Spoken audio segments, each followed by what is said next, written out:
Welcome back to class. This is Introduction to Political Ideas, and I'm Ken Hicks. And to this point, we've been looking at ideologies that for the most part, have reconciled themselves with democracy in some way. Liberalism is not innately democratic. There are certain forms of kind of Republican liberalism that and that we'll actually talk a little bit about today, that are not expressly small d democratic. They believe in elements of democracy. In fact, the founding fathers, the original Constitution was far less democratic, overtly democratic than what we would see today. Likewise, conservatism has slowly kind of reconciled itself to the idea of democracy.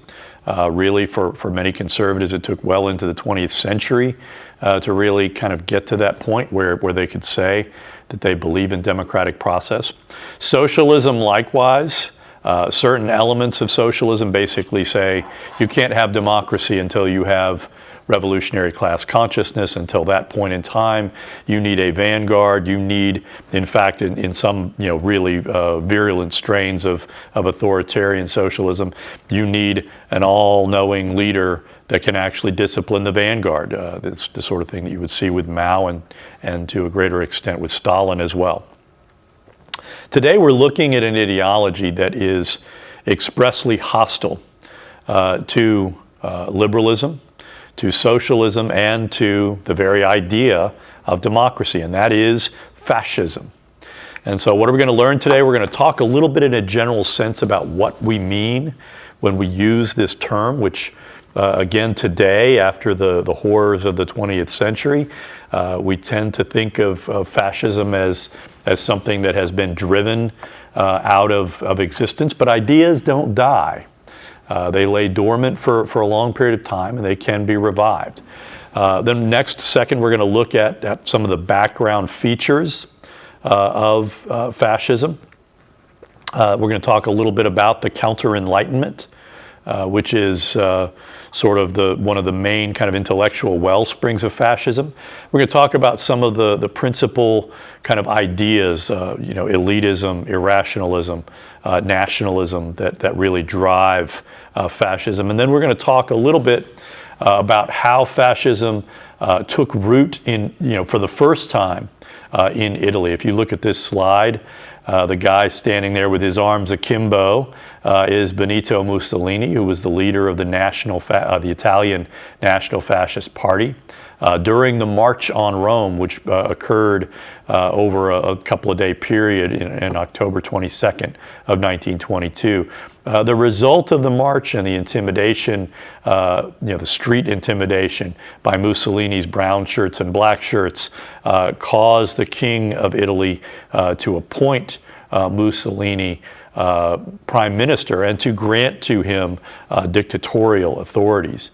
And so between 2025 and 2027, Mussolini systematically used the power of the state to basically remove all constitutional constraints over his power and to effectively establish a police state. So we talk about authoritarian governments, and there are ancient roots to authoritarianism. Kings and oligarchies ruled in relatively dictatorial fashions going all the way back through recorded history. Totalitarianism is a distinctively 20th century phenomenon, and it reflects the power of industry and modern communications, especially radio, yoked to a state dedicated to control and penetrate minute aspects of people's lives. And so Stalinism and Maoism clearly are reflected as left-wing variants of totalitarianism. The kind of fascism, fascist totalitarianism that we'll be talking about today really emerges in fascist Italy. You can make the argument that Italy wasn't really a totalitarian society, even though it was Mussolini who coined the phrase. Italy was never as sort of, kind of dominated culturally by fascism the way Germany would be. But again, fascists approach to kind of individualism and to class are fundamentally different. For the fascists, the credo is crediere, obediere, combattere, which is, again, believe, obey, fight. So this is an ideology that requires nothing from people but blind obedience. It is predominantly a reactionary ideology. Fascism really coalesced in the interwar years, the years between the termination of World War I and the start of World War II. It reflected widespread dissatisfaction with, again, liberal individualism and socialist class analysis. This is particularly true in those regions of Europe that we would characterize as late states. Okay, states that did not form a coherent nation state until well into the 19th century. And both Germany and Italy fall into those categories. Fascism reflects a basic rejection of reason and believes that humanity needs to be subsumed within an organic vision of the state and led by a supreme leader. So fascism is more than simply reactionary conservatism. Fascists are typically not interested in turning back the clock. However, they are perfectly happy to use symbols of past glory to kind of emphasize their own present-day martial aspirations. So fascists often look to the past for inspiration. Hitler called for a 1,000-year Reich. That really meant, the first two, Reichs had a meaning. The Third Reich was this idea that now is Germany's time. Now we will have 1,000 years of German dominance. Likewise, Mussolini yearned for the glories of the Roman Empire at its apex. But the appeal to history is not a call to return to some past status, but rather to recover that prior martial glory in the service of present and future military ends. So it's become, fascism has, really became a term of abuse. It's very common for people on the left to refer to conservatives as fascists. And it's almost become just this ad hominem attack. And a good example of that, in 2008, National Review editor, National Review is a conservative journal, by the name of Jonah Goldberg in 2008, basically wrote a book called Liberal Fascism. And his claim was that Woodrow Wilson was the 20th century's first fascist dictator. And he argues that the Wilson administration's use of public resources, the Committee of Public Information, to be used for propaganda purposes to persuade Americans to join England and France in World War I, basically is a precursor to the fascist regimes of the 20s and the 30s. Goldberg also cites the Palmerton raids, which was the first Red Scare, as evidence of fascistic tendencies. And he carries his analysis throughout the 20th century, basically using the logic that centralized government is innately fascistic, to claim that FDR and other Democratic presidents of the 20th century were, in fact, what he called liberal fascists. And so for Goldberg, American fascism is strictly a democratic problem. Goldberg believed conservatives were too committed to the founders and to the Constitution to fall prey to fascistic temptations. He has since come to the view that Trump has really changed his view on that. That conservatives were not vulnerable to fascistic appeals.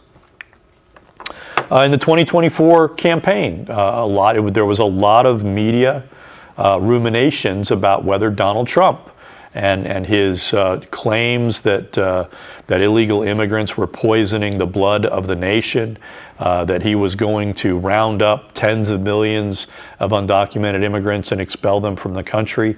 Rhetoric of that sort led people to question whether Donald Trump was a fascist.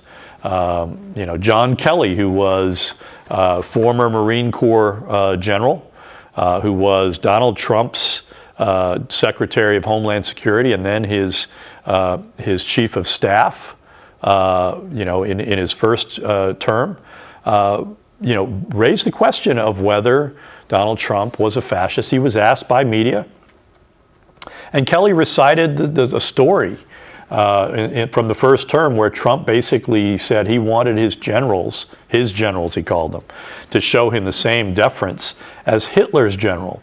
And Kelly, who first and foremost knows the history a hell of a lot better than Donald Trump, was taken aback and asked him if he meant Kaiser Wilhelm's general and not Hitler. And Trump said, yeah, Hitler's generals. And Kelly actually had to tell Trump that the German generals on at least one occasion, and likely more, attempted to assassinate Hitler over the way he was conducting the war. And so for Kelly, who recited, what are the key, determinants of what constitutes a fascist? And he said hyper-nationalism, racism, authoritarianism. He basically said that Trump certainly falls into the general definition of a fascist. So the question arises, when is a fascist? What do we mean when we say that so-and-so is a fascist? First and foremost, it's not my job to tell you I'm a political scientist, and if I say this person is a fascist, that person is a fascist. That is not how I approach questions questions related to ideology. So the questions we have to ask ourselves over the course of these several presentations: does fascism really refer to a distinctive ideology? Or has it simply degenerated into a convenient term of abuse? In order to say that ideology, that fascism forms a coherent ideology, we have to understand what it is that people who have said in the past that they were fascists, what did they mean by it? And what does it mean today? So let's talk about some of these background features. Fascism is a distinctive historical phenomenon. It emerges really, the intellectual well springs of fascism really begin to form in the middle of the 19th century in a period that we would describe as the counter-Enlightenment. So first, let's talk a little bit about the Enlightenment itself.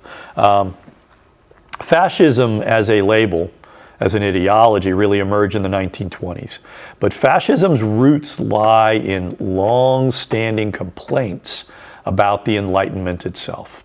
And we commonly look at the Enlightenment and say this was a major intellectual movement. It transformed European and American politics. But there were always these folks that rejected the central assumptions and convictions of Enlightenment philosophy. And so while liberalism and socialism both emerged from the Enlightenment as, in essence, emancipatory ideologies dedicated to freeing either individuals or classes of people from the shackles of convention, fascism emerges from a totally different place. So what are some of the Enlightenment premises that the counter-Enlightenment folks were reacting against? The first is the idea of humanism, which is the premise that human beings are the source and measure of value. Immanuel Kant, a guy we talked about in our discussion of liberalism, would argue that human beings are a categorical imperative. They are an end into themselves, which again reflected this conviction that human beings should not be used as mere tools. Secondly, the Enlightenment is committed to the idea of rationalism, which is the assumption that human beings are rational creatures and that human reason, especially disciplined by scientific study, can unravel the mysteries of nature and the world. Third is the idea of secularism, the idea that religion can be a source of private meaning but should not serve as the basis for unquestioned truth as it relates to public affairs. So some Enlightenment thinkers rejected Christianity. Some were atheists.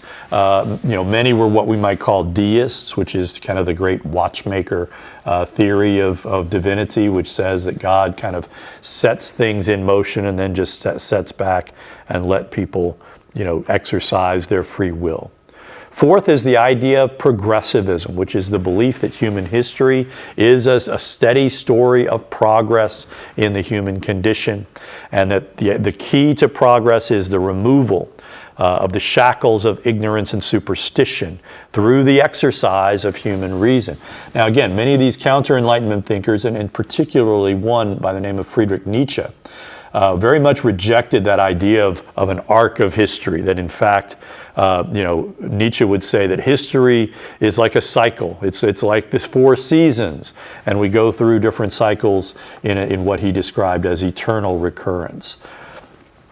And then finally, the fifth kind of premise of the Enlightenment is the idea of universalism, which is the idea of a single universal human nature that binds all human beings together, that differences of race, culture, or religious creed are irrelevant to considerations of human worth. And this is something that, again, many counter-Enlightenment thinkers expressly rejected. And it was probably one of those things that the counter-Enlightenment thinkers were most in agreement on, which was this notion of a common human nature. And so the counter-Enlightenment were, again, a fairly diverse body of thought. There were some monarchists among them, like Joseph de Maistre, who we talked about in our discussion of conservatism. There were some racial theorists, some gender, some sadists, Marquis de Sade, people like that. So the counter-Enlightenment. First and foremost, we have to understand that they were geographically fairly diverse. Some cultures were more open to Enlightenment or counter-Enlightenment thinkers. For example, France is often posited as the seat of the Enlightenment, with Germany often being stand-in as the most amenable to counter-Enlightenment thinking. But there were plenty of Francophile counter-Enlightenment figures in France, like Joseph de Maistre and Gabriel de Bonald, just as there were German Enlightenment thinkers like Immanuel Kant and Gottfried Leibniz. So you have a fairly polyglot group of people that are standing within the counter-Enlightenment, within this kind of loose category. The counter-Enlightenment figures included the German philosopher and linguist Johann Gottfried von Herder, reactionaries and royalists like Joseph de Maistre and Gabriel de Bonald, who I just mentioned, and the French libertine Marquis de Sade, who was, again, basically thought that everything was about sex and gender. And then you have racial theorists like Joseph Arthur Gobineau. While none rejected every basic Enlightenment premise, all were united in denouncing the idea of universalism. And they generally reflected a durable conflict within political theory over the meaning of differences within human beings. So all counter-Enlightenment thinkers emphasize the importance of some kind of difference of gender or culture or language or religion. Counter-Enlightenment thinkers, again, focused on different dimensions of humanity. So someone like Gobineau, who's pictured on this slide, would focus on race, while de Sade would focus on gender.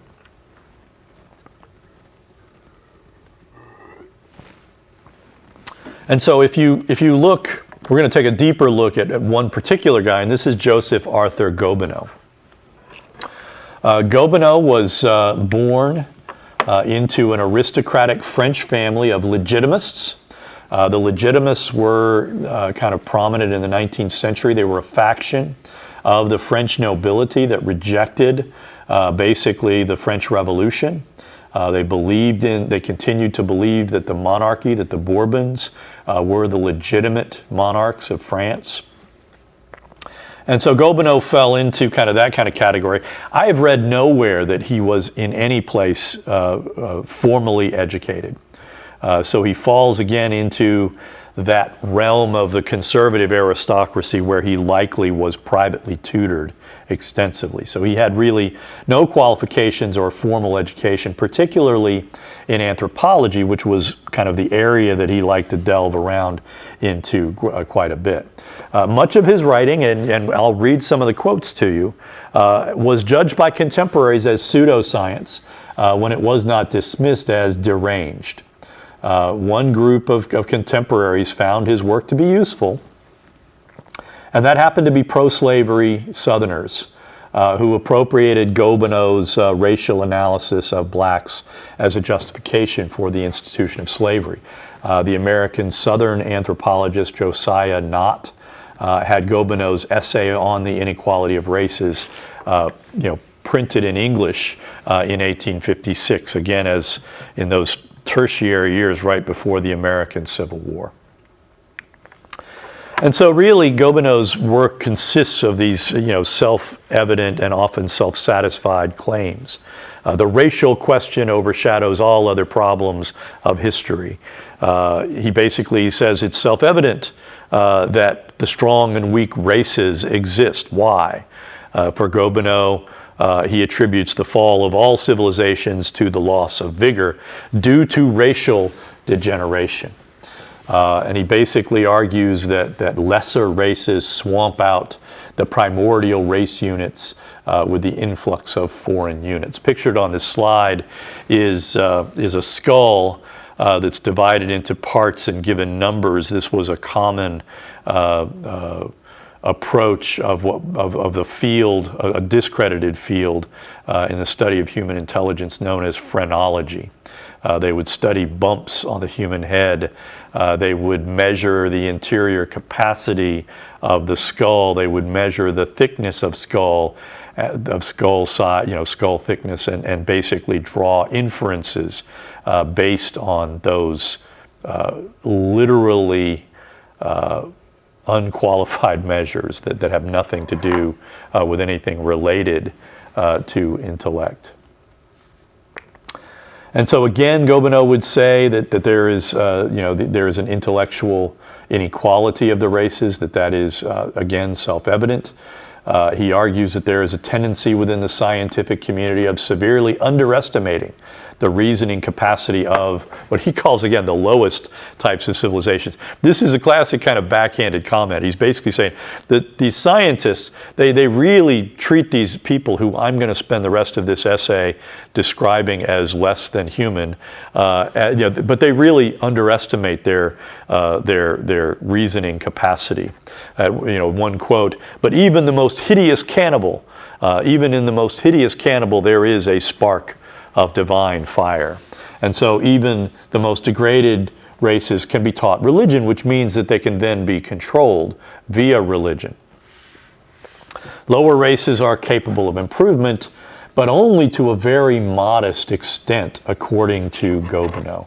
And it's really hard to read this stuff. I mean, if you are a classically educated person who kind of, views yourself as, and you think, how can this stuff be printed? And yet it was. So according to Gobineau, the prospects for humanity's improvement is dim. Gobineau rejected out of hand the possibility of infinite improvement of the human condition as a whole. And he did that for the very simple reason that he refused to consider the likelihood that the races could reach a stage of rough equality. He had to believe that certain people were better because as an aristocrat, he simply had to believe it. It was an article of faith for him. And he devotes a lot of word salad to trying to demonstrate that. So he moves into an analysis, a pseudo-analysis, if you will, of the racial characteristics of the three great races.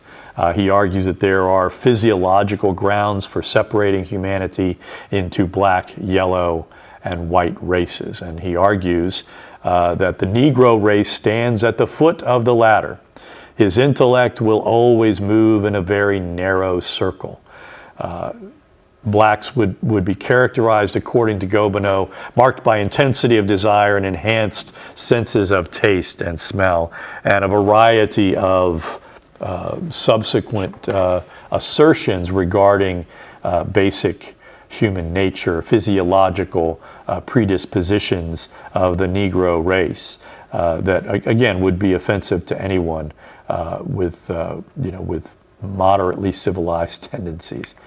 He talks about the yellow race, the exact opposite type to the Negro, the general proneness to obesity and to having little energy. The Asian race tends to mediocrity in everything.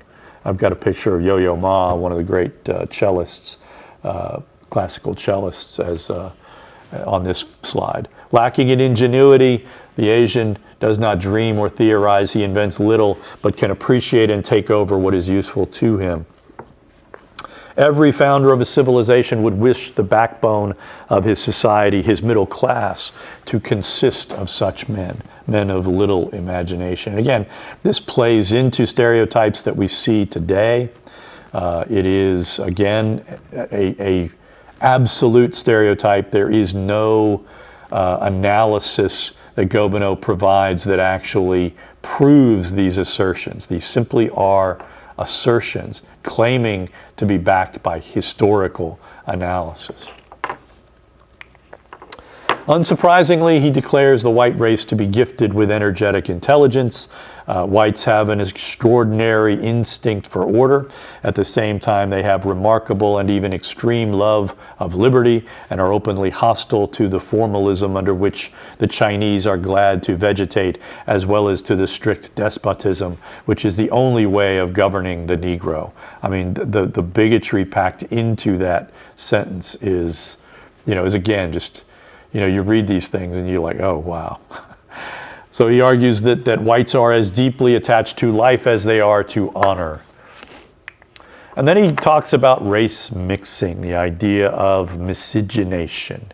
Gobineau acknowledges the extent to which, even in his day, extensive racial intermixing had already taken place. He says it would be unjust to assert that every mixture is bad and harmful. Gobineau contends that the undisputed superiority of certain groups of the white races which have remained the purest can be discerned if you simply look. And he points to the existence of this mythological group that he describes as the Aryan race. While Gobineau conceded that some race mixing produced good results, it has also lessened the noblest among the races. So if racial mixing is beneficial to humanity, this is merely at the expense of mankind itself, which is stunted, abased, enervated, and humiliated in the persons of its noblest sons. And so for Gobineau, the lesson of history is that all civilizations derive from the white race, that none can exist without its help, and that a society is great and brilliant only so far as it preserves the blood of the noble group that created it. So that gives you a flavor of the writing of some of the folks, these counter-Enlightenment thinkers, that in the 20th century, fascists would deploy to justify their ideological background features. And so let's talk a little bit about some of the basic ideas, what fascists believe of human nature, and basically, you have to acknowledge that fascism produces and presents a really dark vision of basic human impulses. First and foremost, fascists are skeptical of human reason. They basically say that Enlightenment thinkers like Immanuel Kant and John Stuart Mill had misplaced faith in human reason. They actually argue that in fact superstition and prejudice are products of human reason, which is an illustration of the fact that human reason itself can become deranged. Reason, according to many fascists, is most often deployed to rationalize instinctive or desired ends. And so counter-Enlightenment thinkers, especially some of the more religious ones, feared the consequences that would come from the loss of religion, and in particular, the promise of heaven and the threat of hell.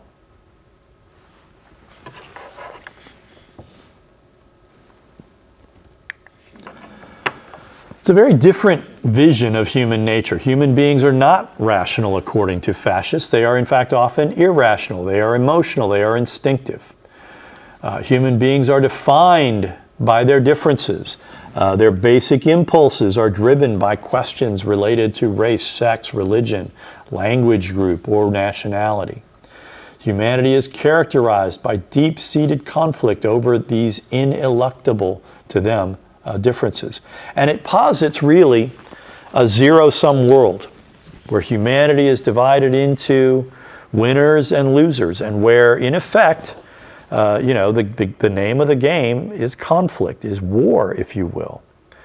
Fascism is a highly martial ideology, and we can ask ourselves whether certain manifestations of fascism, for example, in Spain or in Argentina, are genuinely fascistic, given the fact that, for the most part, the authoritarianism is directed internally. Another important aspect of fascism is the sense in which they are motivated by nationalism. And again, that is this idea that people are divided into distinctive groups, that nations form the natural basis for the nation state. And it reflects really just how profound the changes were that were created by the Napoleonic era. Remember, the main thing that Napoleon did was thump the Germans and the Russians over and over again. He thumped the Prussians, he thumped the Austrians, he thumped the Russians. From 1796 until 1814. And what was his secret? Well, his secret was the levée en masse. Napoleon changed the basic name of the game, which was, I can put more people in the field, I can attack you and break your lines, and I'm willing to accept large numbers of losses because there's always more people where that came from.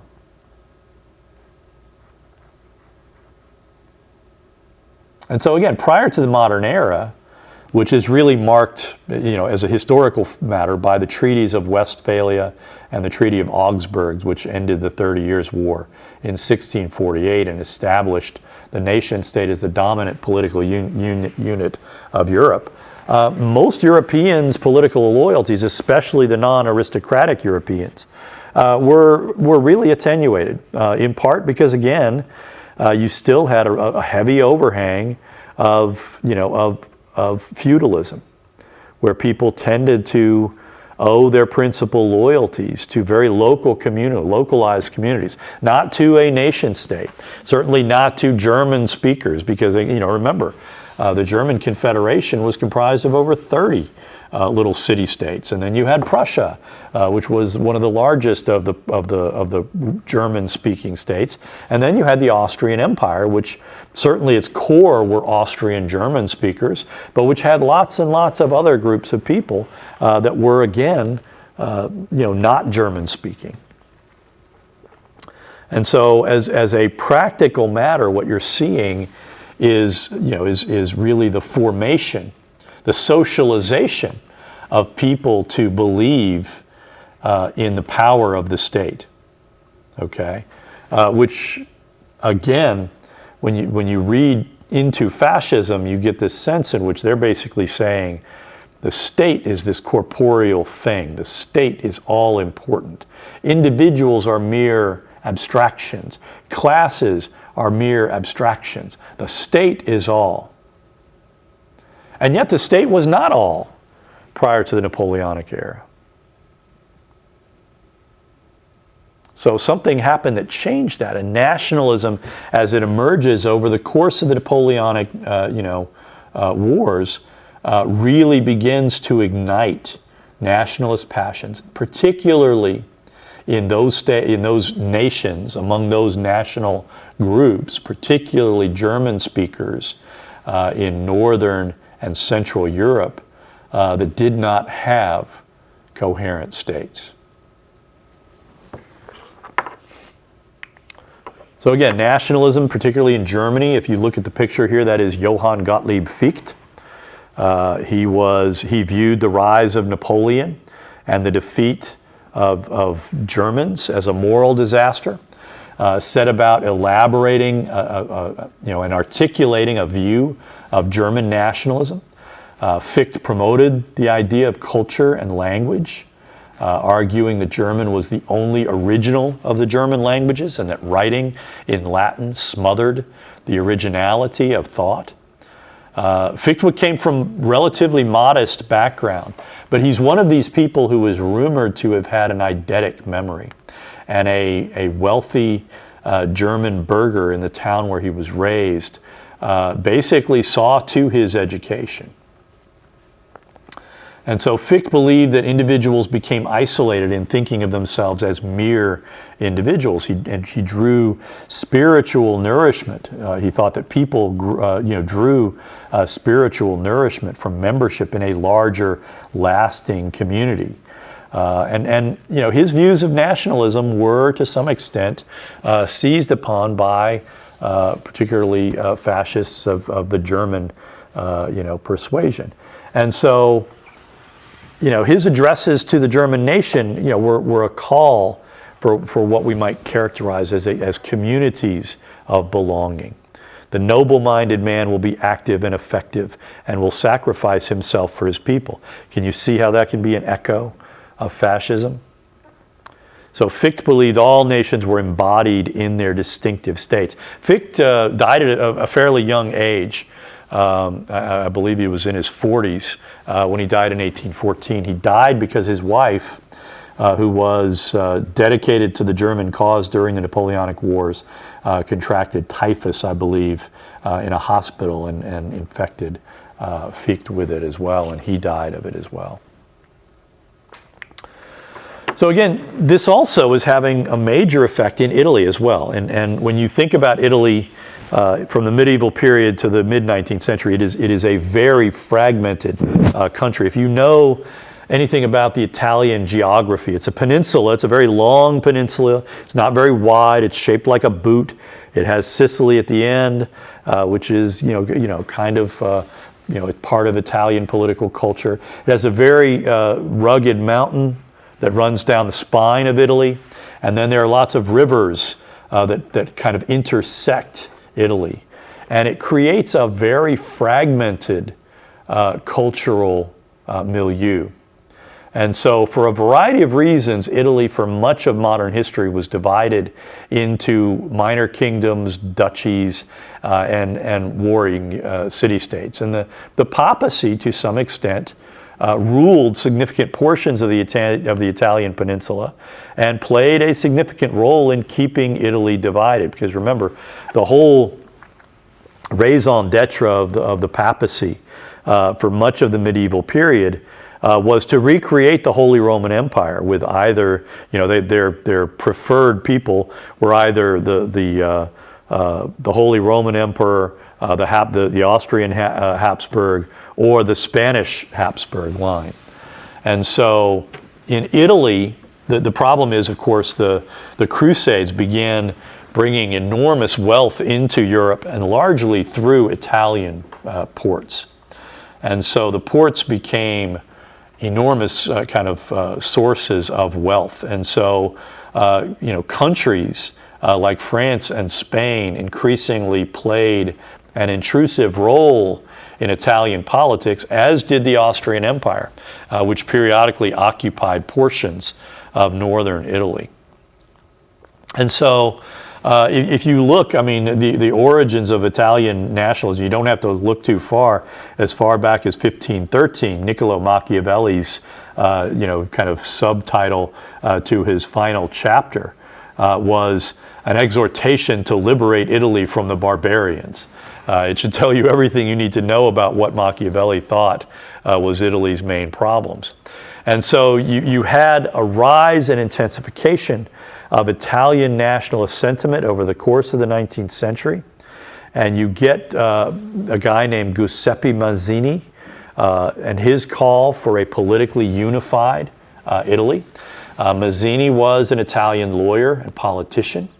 He participated in the revolutions of 1848 in Milan, which is in northern Italy, whose inhabitants had rebelled against the Austrian garrison occupying northern Italy, and spent several years in exile following the collapse of that attempted revolution.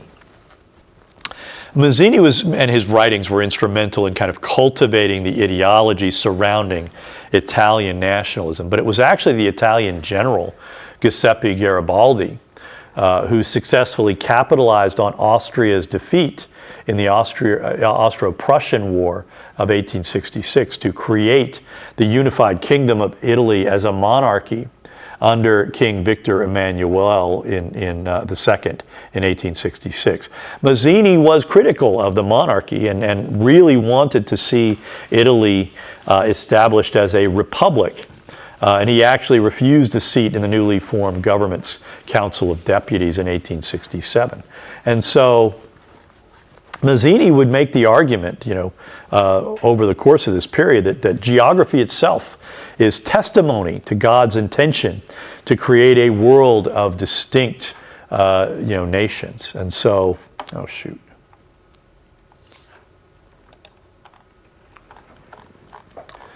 And so again, Mazzini could be said to be an early advocate of the principle of national self-determination, which would form one of the core principles of Woodrow Wilson's 14-point speech in the trying to reorder the world order following World War I. Another important aspect, so we talked about nationalism, another important aspect of fascism is the idea of elitism. And again, there were lots of 19th century critics of democracy and the fears of the tyranny of the majority. Those were included among folks who were nominally Democrats, people like John Stuart Mill. You also had the rise of elite theorists who were committed to the belief that a classless society was logically impossible to achieve. And one of those folks was a guy named Vilfredo Pareto, who was a brilliant economist who elaborated several foundational concepts in economics and in political science. If you hear, if you're reading, kind of an abstract treatise on economics, you might hear something like a Pareto distribution or Pareto efficiency or the Pareto principle, which basically stated that 80% of the wealth in Italy was controlled by 20% of the population. He was not necessarily saying that as a bad thing. He was simply saying this is what it is.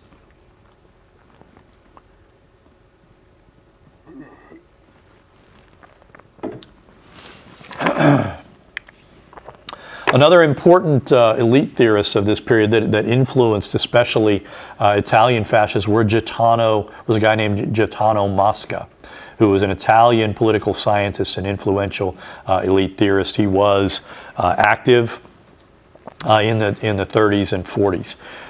Mosca would say, I call myself anti-democratic, but I am not anti-liberal. Indeed, I am anti-democratic because I am liberal. He wrote a book called The Ruling Class in 1896 that basically said that all societies were divided into two classes. Again, those that rule and those who are ruled. He had a slightly more liberal view of elitism than Pareto's view. Mosca's view of the ruling class probably most closely resembles Edmund Burke's view of a true natural aristocracy. If you remember our discussion from conservatism about Burkean theories, he argued that ruling classes were not always hereditary and that they were in a constant and eternal competition, that there were factions of these elites that were always in competition for control and for political power. And so to some extent he's really modeling kind of modern world society after kind of early Roman Republican thought, where basically there were kind of the 9 families of Rome that controlled basically most of the politics.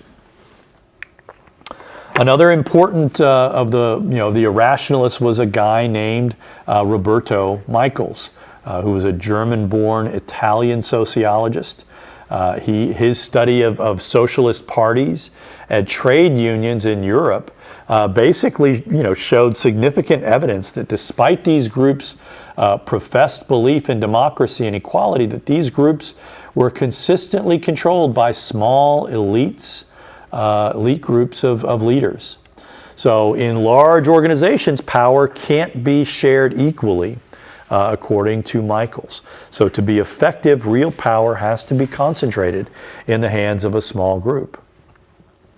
And so for Michels, elites rule, they always have, they always will. And fascists drew on elite theorists like Michels, and especially on the inegalitarian ideas of the German philosopher Friedrich Nietzsche, who argued that elitism should guide all human actions. And in some of his earliest books, he basically said, the Greeks went wrong, and the Greeks led us down a primrose path when they began entertaining themselves through plays. And in 1886, Nietzsche wrote the book Beyond Good and Evil, where he argued that mass society was shackled by slave morality that prevents great men from acting boldly. He argued that all great achievements were authored by an overman, by the idea of an Übermensch. And this is something that the Nazis drew heavily upon to justify many of their most abhorrent ideas, many of which Nietzsche personally rejected. For example, the Nazis, a centerpiece of Nazi thought is that Jews are terrible and should be exterminated. Well, Nietzsche was not an anti-Semite and was in fact a sharp critic of many of his contemporary Europeans who were anti-Semites. And in fact, his sister, Elizabeth Forster, would marry a notable anti-Semite, and Nietzsche effectively wrote her out of his life for a period of time and denounced her in a letter. Another important component, and this derives from their kind of dismal view of human nature, is this notion of irrationalism. And again, there's a broad group of 19th and early 20th century thinkers who believe that emotion and will played more significant roles in human affairs than the rationalists assumed. He notes that Sigmund Freud, in his study of the subconscious, reflected some of these beliefs. He also referenced Simon Le Bon, who was a French psychologist and anthropologist whose study of crowd behavior found evidence to support the view that human behavior was significantly different than their behavior when they were in groups than their behavior as individuals. Acting collectively and often therefore anonymously, people willingly perform great acts of great cruelty and barbarism that they would never have considered as left to their own devices. Another important idea is William James, who wrote an essay in 1896 called The Will to Believe, which, again, he contended that people often come to a belief without considering prior evidence of its truth. James noted that such prior established beliefs can have positive effects. For example, the belief that one can accomplish a difficult task cannot often be assessed until the attempt is made. However, critics pointed out that the idea, as Nietzsche's aphorism, any meaning is better than none at all, that the idea of a will to believe threatens to remove reason from the equation altogether.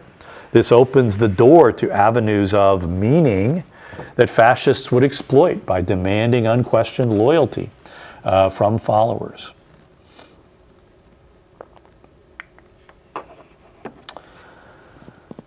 Fascism is also premised on the idea that violence can be important and can be useful.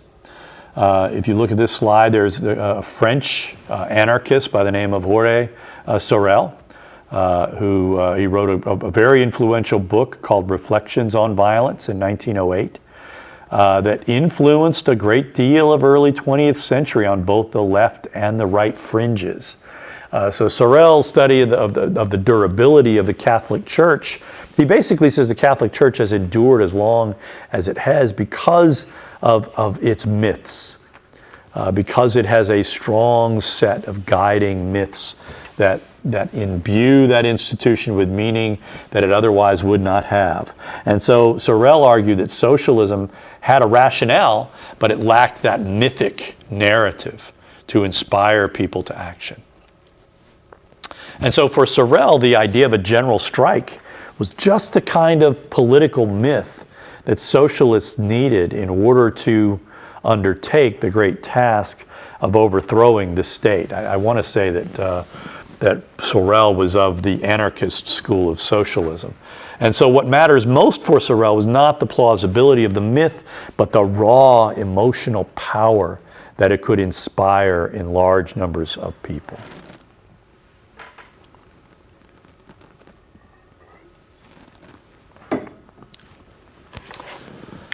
Fascists understood that, and fascists used symbolism to great effect.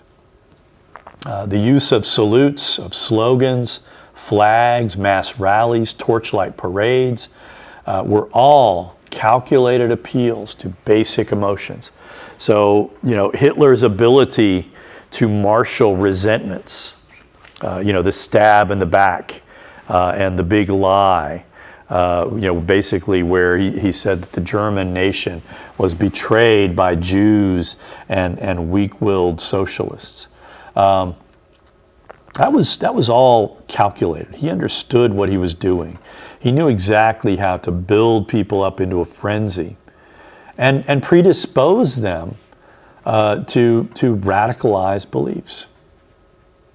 And so you have a great deal of what we might call instrumentally rational manipulation of basic instincts being deployed by fascism to get people to be not thinking.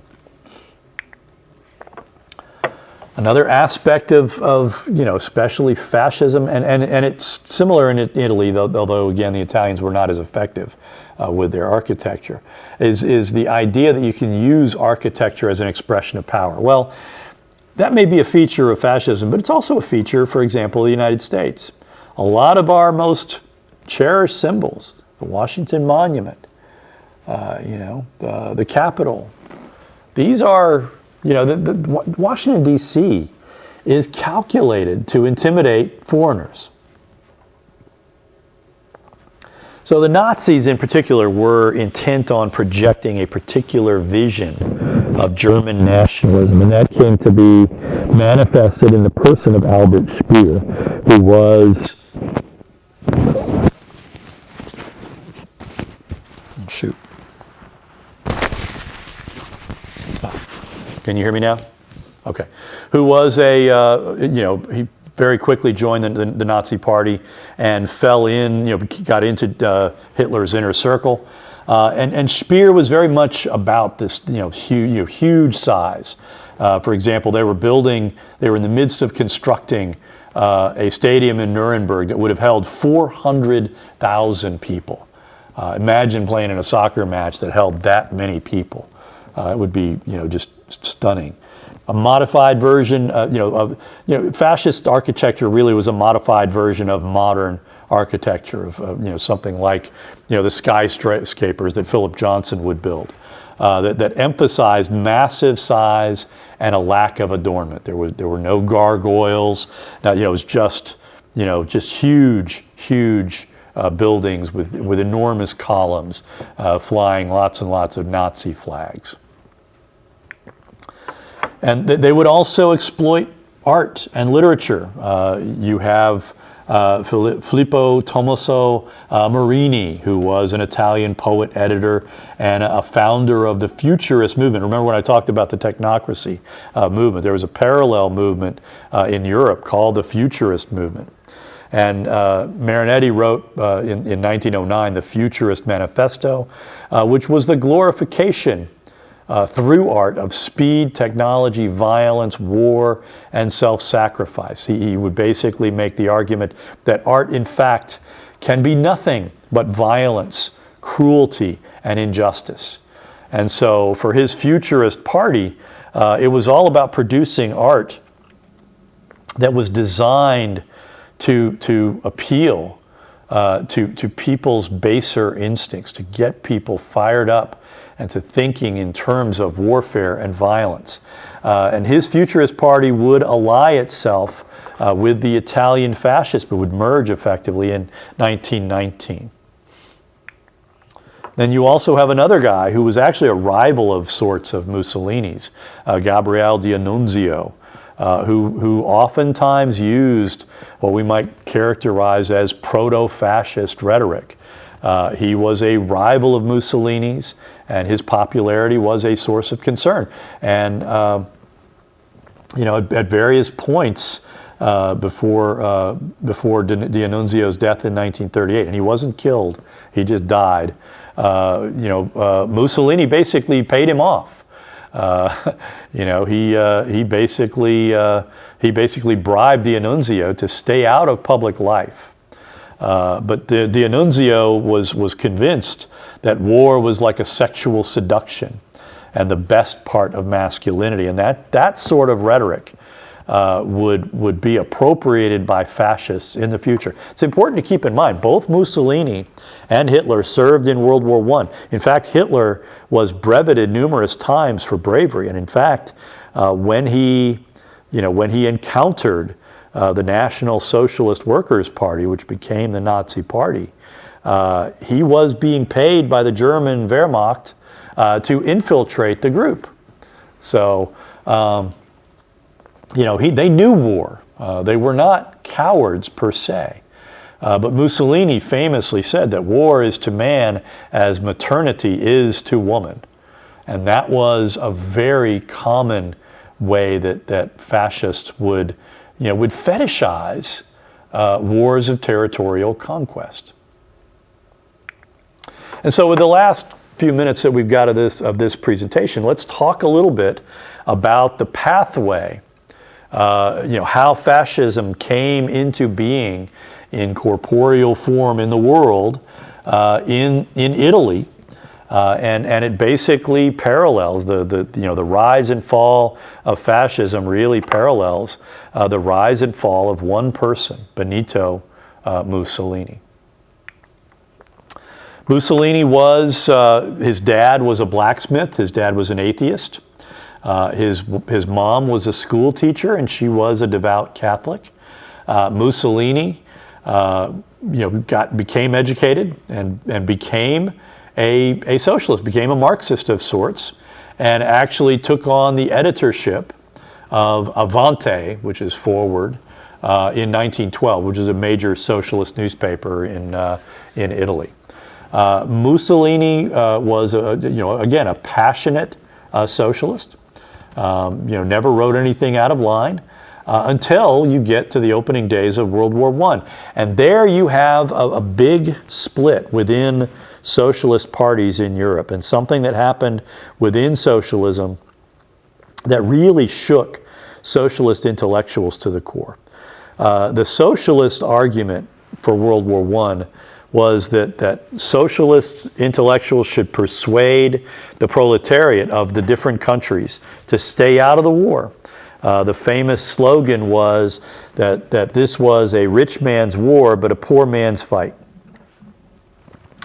And so Mussolini had been moving in much more of a nationalist direction. And you can make the argument that this was a sincere movement on his part, or you can make the argument that Mussolini saw in the emergence of nationalist sentiment in Italy an avenue of opportunity for him personally. But in any event, Mussolini broke with the Italian socialists over the status of whether the workers of Italy should join in World War I. Now keep in mind, Italy in World War I was on the side of the Allies. They fought with France and Great Britain against the Germans and the Russians, or against the Germans and the Austrians. And so, his basic argument was to turn Marx on his head. Workers do, in fact, have a fatherland. Because again, that was famously, the argument of Marx that workers have no fatherland. And for Mussolini, he would say, no, this is proof that they do. That in fact, he became editor of a fascist newspaper, Il Popolo d'Italia, and began forming combat groups of World War I veterans. It's important to keep in mind, too, in this period, that Italian politics was incredibly, factionalized. It's very similar to the way it is today, where it's very difficult for any one party in Italy to really take and keep power. And again, a lot of that has to do with the regional diversity. There were areas where, for example, in eastern, on the other side of the Carpathian Mountains, in the Adriatic side of Italy, very strong communist movement there, and in the south, but in the north is very much, much more where there were lots of German speakers, is a lot more amenable to kind of nationalist and increasingly to far-right nationalist appeals. And so you also had a king that was fairly weak and governments that were frequently collapsing. The economy was bad in the post-war era. And that economic downturn in those interwar years really caused a great deal of social unrest among the Italian people who believed that they had joined World War I hoping that they would get the spoils of war, and they didn't get the spoils of war because people like Woodrow Wilson were arguing that we shouldn't be too unduly punitive to the Germans. Well, in the Treaty of Versailles, the British and the French were unduly punitive to the Germans, and the Italians got very little out of it. And so this gave rise to, the Italian fascist party's otherwise kind of schizophrenic, platform of both elements of far left and far right, but with one really consistent theme, and that is extreme nationalism.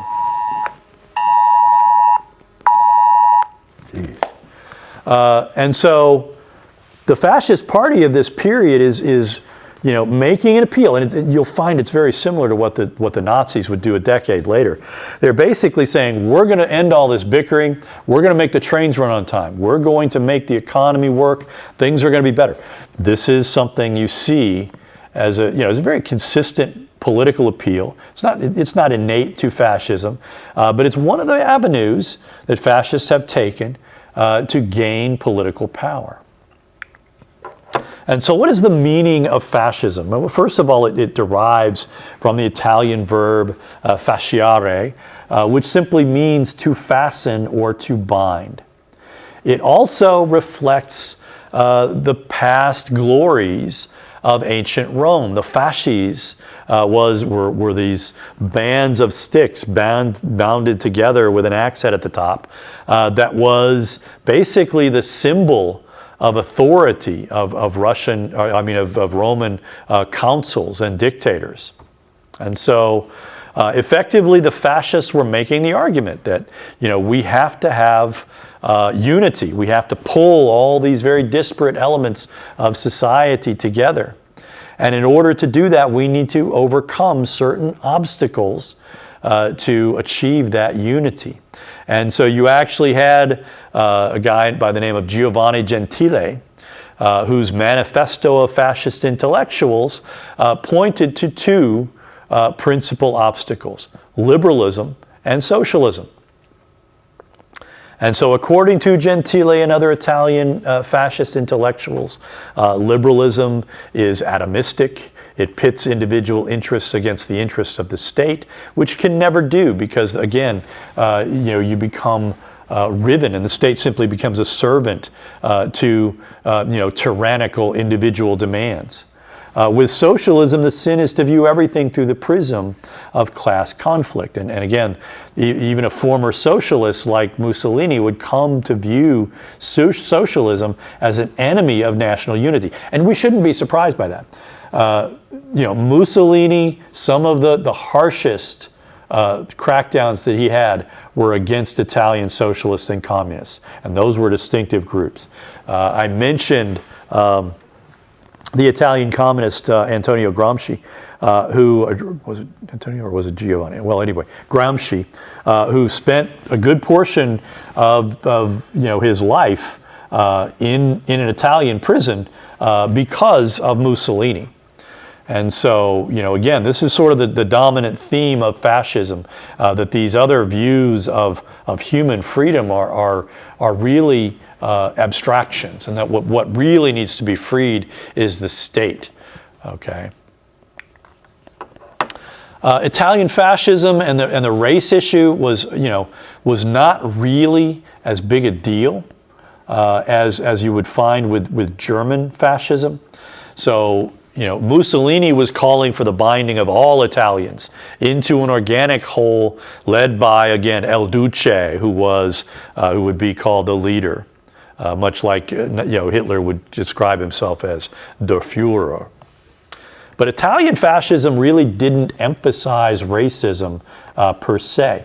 But there were some Italian fascists who were racists. Okay, so it's that argument. Not all Italian fascists were racist, but all the Italian racists were fascists. And so you actually have this guy by the name of, his name is Julius Evola, who was a far-right Italian philosopher whose work focused on this esoteric, supernatural stuff, and embodied in the values of authority, discipline, hierarchy, and obedience. He came to the conclusion, very similar to Gobineau, that race was a problem, and that we, especially Jews and certain other groups of people, and he basically wanted to persuade the Italian fascists that racial discrimination should be a centerpiece of Italian fascism. He failed, and as a result, he moved to Nazi Germany for a period of time, and then worked with the Nazis. Kind of working to try and put together the final solution. He returned to Italy in 1948. He was never tried for anything related to war crimes. He was investigated in 1951 on the allegation that he was reviving the Italian Fascist Party, but he was super acquitted, basically for claiming, I'm not a fascist, I'm a super fascist. So that actually won him an acquittal if you can believe it. So in the immediate post-war era, again, Mussolini is doing everything he can to kind of raise his profile within fascist circles. He kind of rises to a leadership role fairly quickly and forms these groups of the squadriste, who were the black shirts. And these were folks that basically were street thugs and assassins. They went around killing socialist, communists, and other folks, which is one of the reasons why you saw some of the original people that called themselves Antifa emerged in Italy and also in Spain to fight these kind of right-wing groups. In October 27th, Mussolini declared that the fascists were going to march on Rome, and that if the Italian king did not, if the government did not resign, and if the king Victor Emmanuel III did not give power to the fascists, that they would take it. Now the reality is the Italian army had abundant capacity to suppress the fascists. They could easily have dispersed these groups. The king, Victor Emmanuel III, however, chose to be intimidated, chose to believe that the fascist strength was far greater than it was, that their popularity in Italy was greater than it was. And so he invited Mussolini to form a government as prime minister. Mussolini very quickly persuaded King Victor Emmanuel III to give to him dictatorial authority. He then kind of formed a supreme ministry of fascists, and he began ignoring Parliament. And basically, one of his first acts was to outlaw all parties except for his own. He also began investing extensively in a cult of personality. Does it sound familiar? This is sort of what was happening parallel in Russia with Stalin. He was doing almost at the same time. I think Lenin was still in power when Mussolini came to power. But he began investing in a cult of personality. Now, was it the communists that got it from the fascists? Yeah, it could be, right?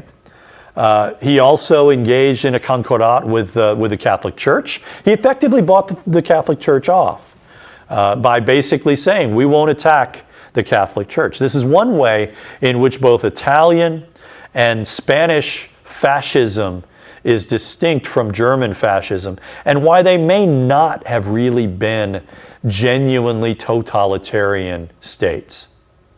Because in both countries, the Catholic Church was largely not molested. And in fact, the Catholic Church in both Italy and Spain were largely quiescent. And that is the nicest thing I can say about the Catholic Church's role in pre-World War II, those interwar years, the establishment of fascism in those countries.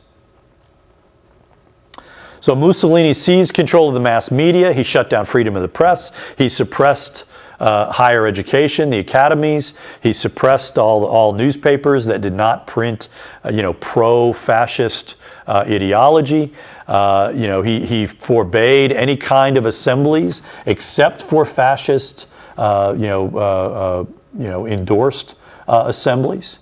And he went about attempting to militarize Italy's economy. His ambition was to undertake wars of territorial aggression with the hope of recrudescing kind of the glories of Rome. They already owned several important kind of states, Ethiopia. They would take parts of Kenya. They would take parts of Libya. And again, you have the basic problem within Italy that, how fascistic are the Italian people? How amenable are they to this culture of fascism? And what we will find when we move to our second presentation is that although Mussolini was very successful in seizing the Italian state was insufficiently powerful, and the Italian economy was insufficiently developed to fully realize his fascistic aspirations. So that's it for this presentation. When we come back, we will continue our discussion of fascism, what it means, what the challenges are for understanding it and avoiding simply throwing it around as an epithet. I'll see you next time.